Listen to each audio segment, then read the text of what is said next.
Physical political violence has already begun. And I mean, it's fair to say it's been going on for quite some time, but as we're getting into the actual election day, we're starting to see more violence erupt around it. The other day in Beverly Hills, Antifa attacked a Trump supporter, and it was pretty brutal. They were like stomping on this guy who wasn't even fighting them. They show up in armor with helmets, with goggles, with glasses, and the Trump supporters, for the most part, show up wearing regular clothes. Now, this man, I believe, was wearing some kind of armor, and we're starting to see more and more Trump supporters show up wearing armor. But I want to say a few things as we get into the meat and potatoes here. As most of you know, I'm not a conservative. I don't know what left and right means anymore, but as many people try to say I am right wing, that would mean that traditional liberals and conservatives together now are both right wing. I don't know what that makes the left, but traditional liberals right now don't align with the left, and that's a fact. Ask them. They say no, they don't like liberals. They're progressives. Right now, whatever this liberal thing is or was is gone. There are very few people who are actually liberals anymore. It's progressives and it's conservatives. Liberals have more in common with conservatives. Riots erupted across the country. They're still going on. We have clashes across the country. We have in Philadelphia, total chaos. We have in Portland, of course, total chaos.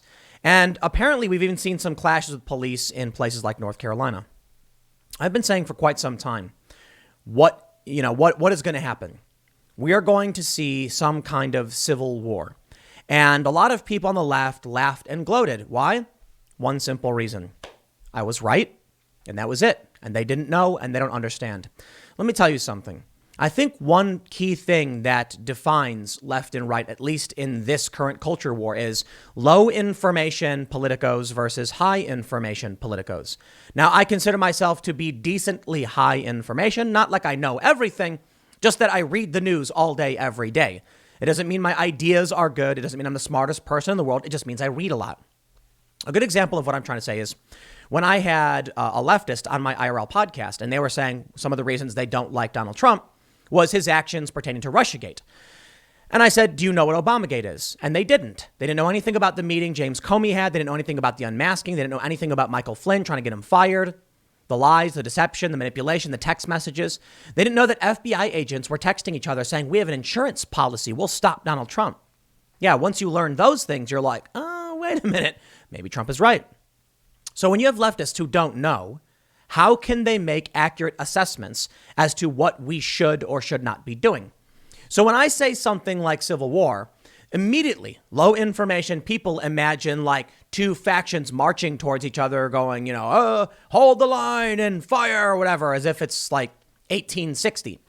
No, I'm talking about just clashes between ideologues. And I've said over and over again, sometimes civil wars are just a coup. Sometimes it's two small groups just in the Capitol fighting, and then one runs in and takes over, and that's it. As Matt Taibbi put it back in October, a renowned journalist, back then he said, we're in the counting heads phase, when the factions are counting who's on whose side. And that what happens is eventually you get to the point where two cars go speeding towards, a police station. Both, drivers jump out, run up to the sheriff or whatever, or the chief and say, arrest that man at each other. And that could be the civil war. That could be the coup. That could be the revolution, depending on your perspective. I think what we're seeing with all these riots and all this violence is some kind of civil war. I do. And the problem is low information individuals, mostly on the left, can't fathom what a civil war is because they haven't read anything about it. Case in point, when Bill Maher brought it up on his show.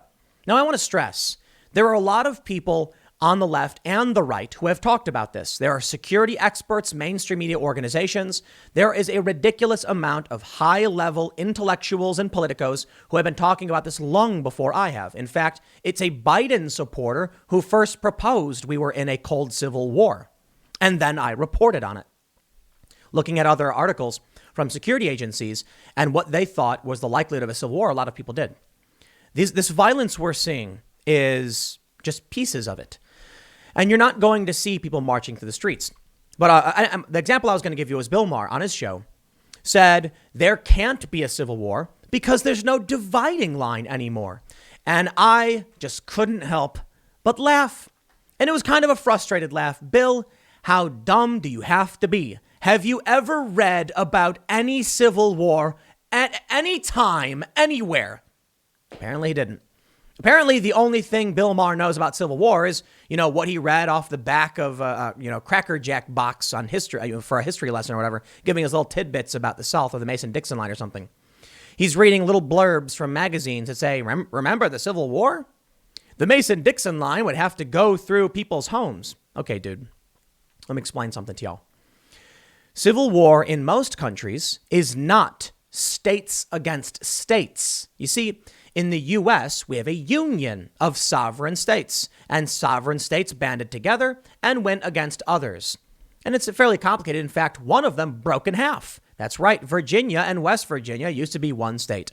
And then West Virginia broke off after disagreeing with Virginia about slavery and states' rights issues, and typically the Civil War, what was leading up to it. A civil war in this country may look like insurgency, as I've always said. I said it may be like the Troubles in Ireland, or Northern Ireland. I have said over and over again for the past couple of years, if we do see some kind of civil war, it will probably be like insurgency, pockets rising up and shooting. And that's what we see in many of these countries in the Middle East. It's what we saw a bit in the Spanish Civil War. You should look into the history of the Spanish Civil War because that's probably the best example of what might happen.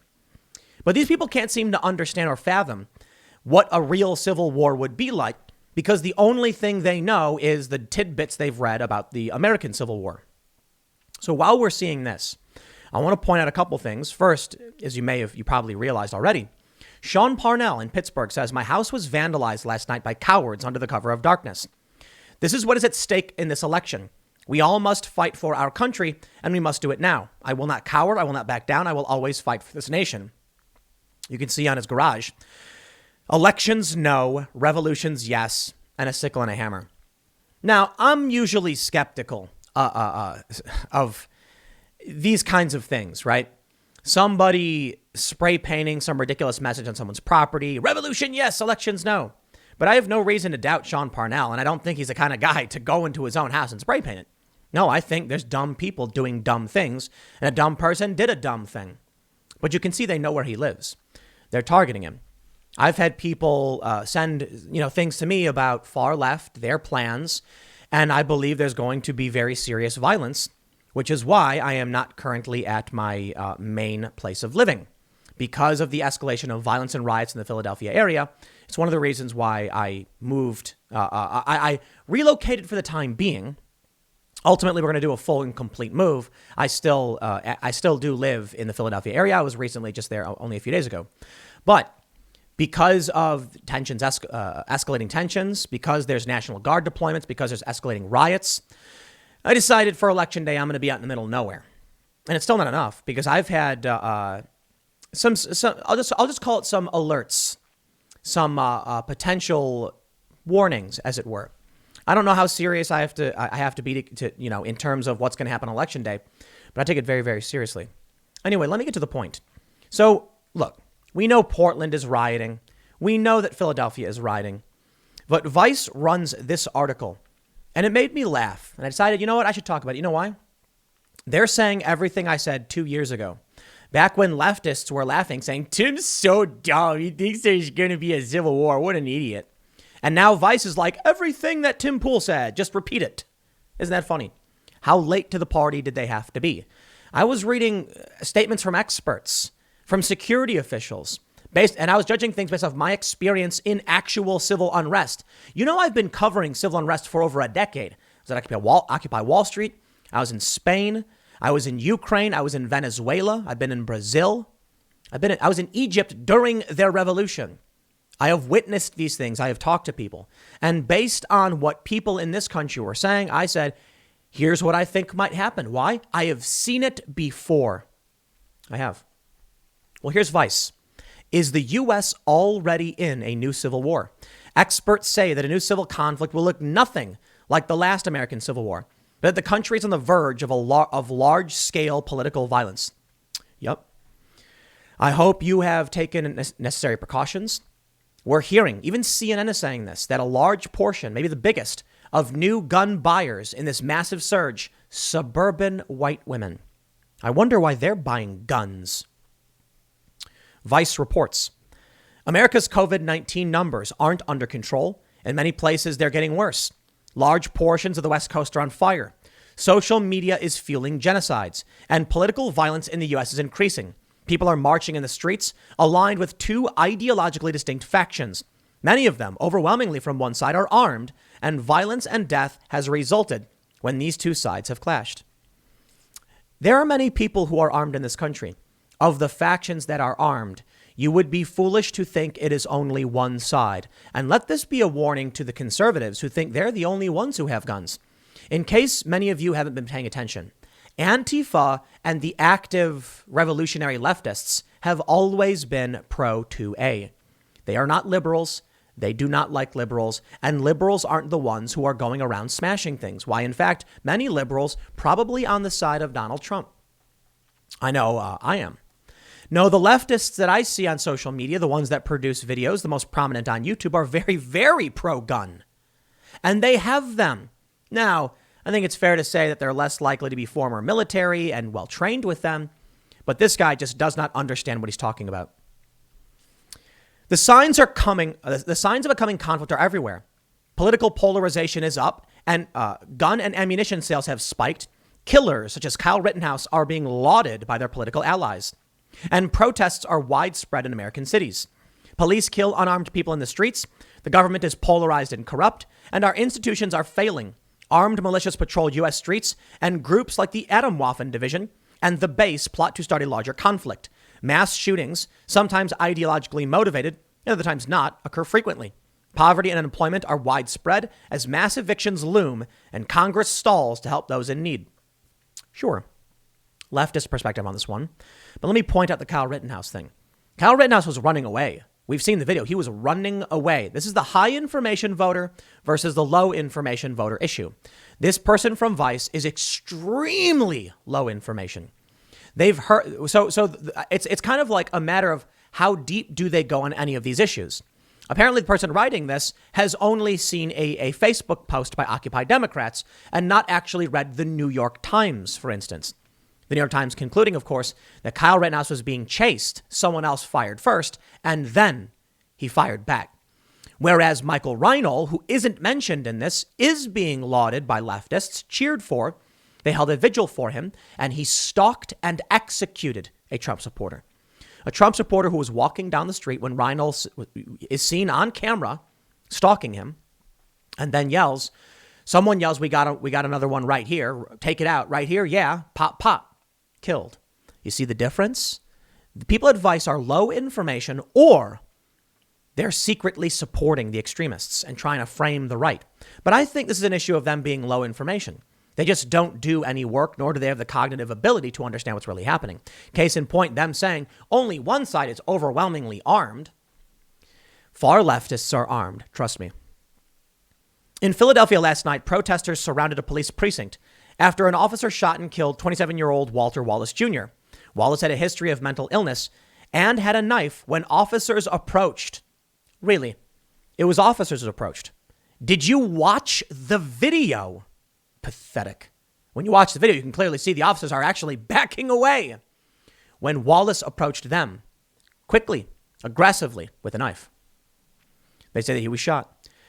This is all happening in an election year, and we have a sect of the president's supporters who have vowed to show up at polling places armed. If you have a terrible and ominous feeling about all of this, you're not alone. Some on the far right are talking about another civil war. Some experts who have studied sectarian violence in the U.S. and other countries think we are already in one. Incipient insurgency. According to several experts I spoke with, a new civil conflict will look nothing like the first American Civil War. It's not likely that clear sides will be drawn up with massive armies of Americans marching toward each other, or as drones strike from above. An insurgency is more likely a period of sustained and distributed conflict where non-state actors carry out violence to achieve a political goal. Several said they believe we're already in the early stages of one, a period before large-scale political violence the CIA defines as incipient insurgency. A conflict in the pre-insurgency stage is difficult to detect because most activities are underground and the insurgency has yet to make its presence felt through the use of violence. The CIA Guide to the analysis of insurgency, says in its definitions of the incipient insurgency phase, quote, moreover, actions conducted in the open can easily be dismissed as nonviolent political activity. During the stage, an insurgent movement is beginning to organize. Leadership is emerging, and the insurgents are establishing a grievance and group identity, beginning to recruit and train members, and stockpiling arms and supplies. I believe all of this is happening. There are plenty of examples from around the world for what this might look like. And many civil wars today do not have soldiers marching on the battlefield. The early stage of the Syrian civil war was fought by paramilitary groups in neighborhoods. For 30 years in Ireland, insurgent groups policed the streets, disappeared people from their homes, assassinated political enemies, and bombed buildings. The Colombian conflict was an asymmetrical war that lasted almost 60 years and involved various guerrilla groups, most famously the FARC, fighting each other and the government. During the years of lead in Italy, right-wing terrorists colluded with the police and assassinated leftist political leaders. These and other conflicts are overwhelmingly what civil war looks like now. Thank you, Vice. Sorry, Bill Maher. Read a book. Armed groups with various objectives vying for territory and cultural and political influence, often violently. According to several experts, if America goes to war with itself, it won't look like it did in 1860. It'll look more like Belfast in 1972 or Aleppo in 2011. But even these analogies fall short. It's hard to find direct historical analogs for what's happening in the U.S. right now. This kind of political violence and civil strife isn't new, but there's a lot of factors that make America unique. The United States is a large country spread out across millions of square miles. Social media is fueling the conflict, and our populace is heavily armed. People, it is fair to say, are scared. The strongest indicator that it's about to get extremely bad is not hate. There's always hate. It's fear. David Kilcullen, a member of the Foundation for Defense of Democracy's nonprofit, told me during a Zoom call. Kilcullen is a counterinsurgency strategist who serves on the FDD's board of advisors for its Center on Military and Political Power. He was also the chief strategist in the office of the coordinator for counterterrorism at the U.S. State Department from 2005 to 2006. Because he studied insurgencies, Kilcullen knows what the early stages of civil conflict look like, and he's not excited about America's future.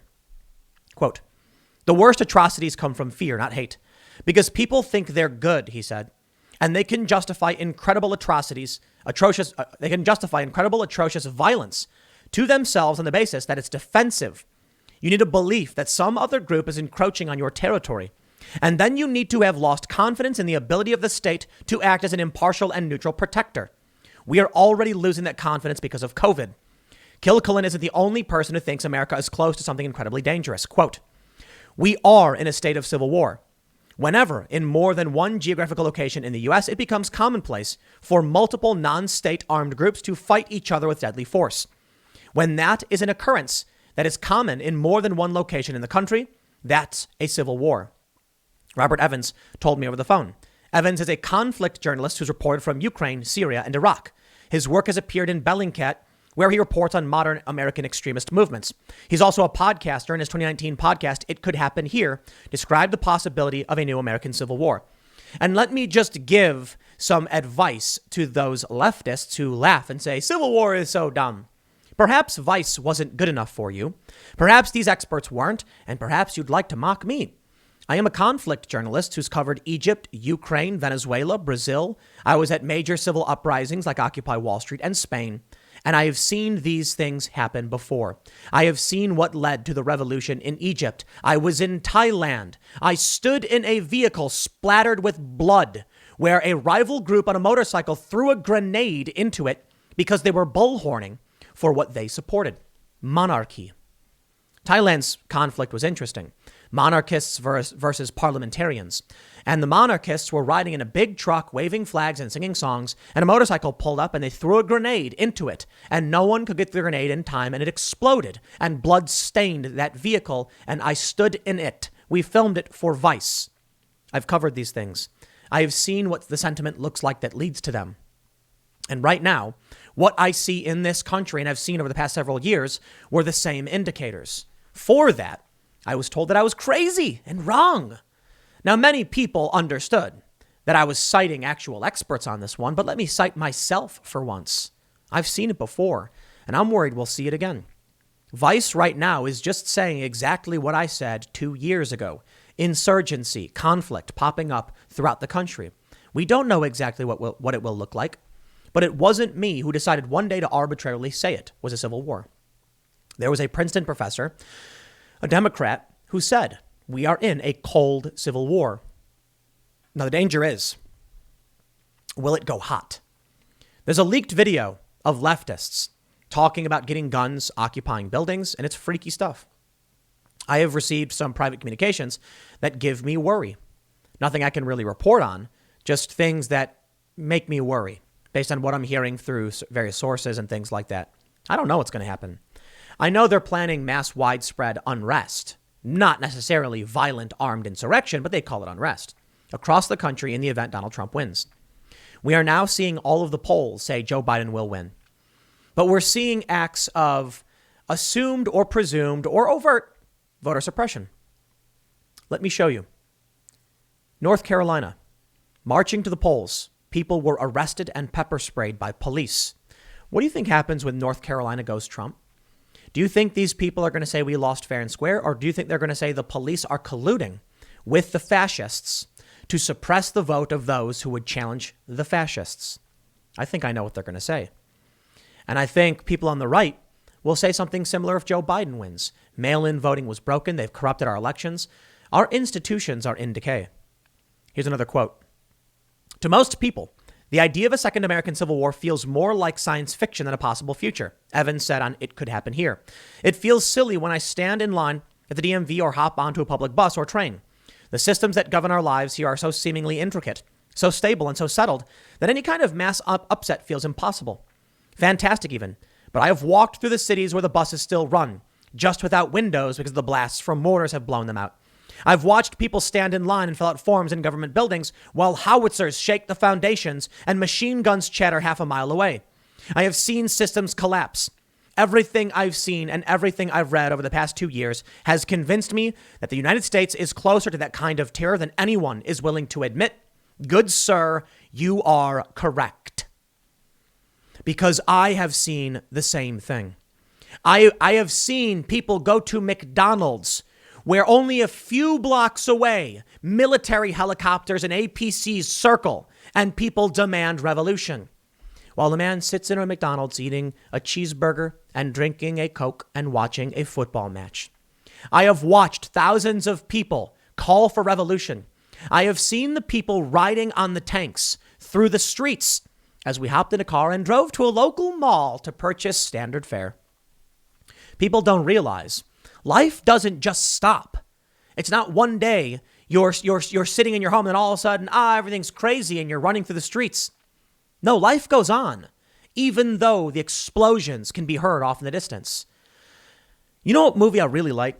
The Patriot with Mel Gibson. I watched it a couple months ago. I'm watching it again now, and it is just so good. But there's a scene that you need to watch in the beginning of the movie.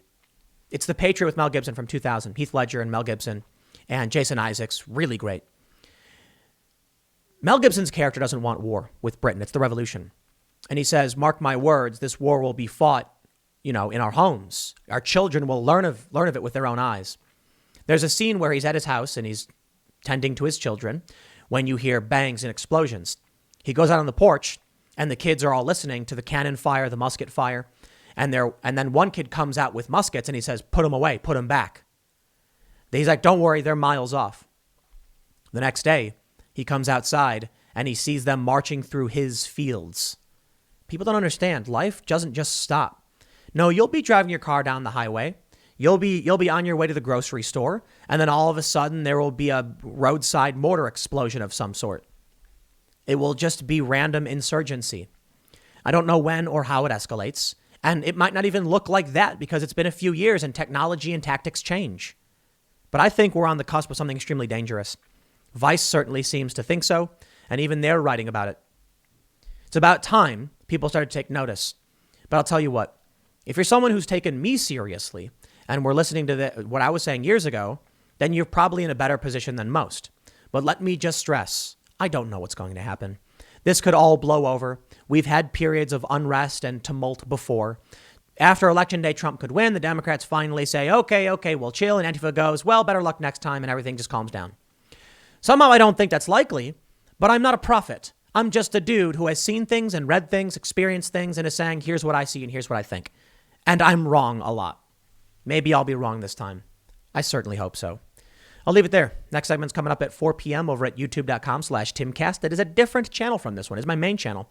Thanks for hanging out, and I will see you all then.